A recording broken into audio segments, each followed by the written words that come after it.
வணக்கம் மேஷம் ராசி ஃபயர் பிராண்ட்ஸ். உங்க எனர்ஜி லெவல் எப்பவுமே பீக்ல தான் இருக்கும். இப்போ பிசினஸா இல்ல ஜாபான்னு தலை சுத்துதா? நீங்க செவ்வாய் பகவானோட பிள்ளைங்க.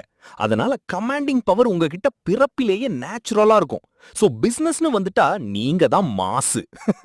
புலி பசித்தாலும் புல்ல தின்னாதுன்னு சொல்ற மாதிரி நீங்க யாருக்கும் பயப்படாம இண்டிபெண்டன்ட்டா இருக்க தான் ஆசைப்படுவீங்க. அந்த கட்ஸோட நீங்க ஸ்டார்ட் பண்ற எந்த பிசினஸும் தூள் கிளப்பும். ஆனா ஜாப்னு போனா பாஸ் உங்ககிட்ட அன்னெசசரி பிரஷர் கொடுத்தா மட்டும் மூஞ்சி செவந்து என் மேல யாரா ஆர்டர் போடுறதுன்னு ரத்தம் கொதிக்கும். அப்போ மட்டும் கொஞ்சம் ரிலாக்ஸ் ஆகுங்க. திருக்குறள்ல சொன்ன மாதிரி எண்ணி துணிக கருமம். அதனால முடிவு எடுக்கிற முன்னாடி நல்லா யோசிங்க. ஆனா முடிவு எடுத்துட்டா அப்புறம் பயப்படாம முன்னாடி போங்க.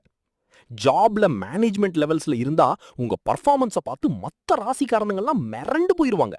அதுதான் உங்க கெத்து. கரியர் பாத்துல ஸ்பீடா தான் போவேன்னு ஆடமெண்டா இருக்காம டைமிங் பார்த்து மூவ் பண்ணுங்க. சக்சஸ் உங்க பக்கம்தான். Subscribe and share like.